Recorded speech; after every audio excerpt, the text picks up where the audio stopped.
পারমাণবিক কেন্দ্র। এখানে আমাদের পারমাণবিক বিদ্যুৎ কেন্দ্র। এই পারমাণবিক গুলির মাধ্যমে বাংলাদেশের এই কুষ্টিয়া জেলায় সার্ভিস দেওয়া হবে বিদ্যুৎ।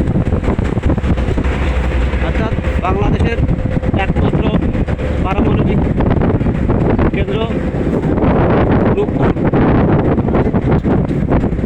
আপনারা দেখছেন রূপপুর পারমাণবিক কেন্দ্র। একটু পরেই আমরা উঠব লালন শাহ ব্রিজ। দেখেন লালন শাহ ব্রিজ।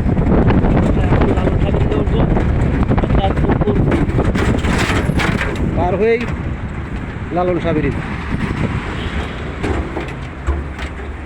আসলাম টুলে।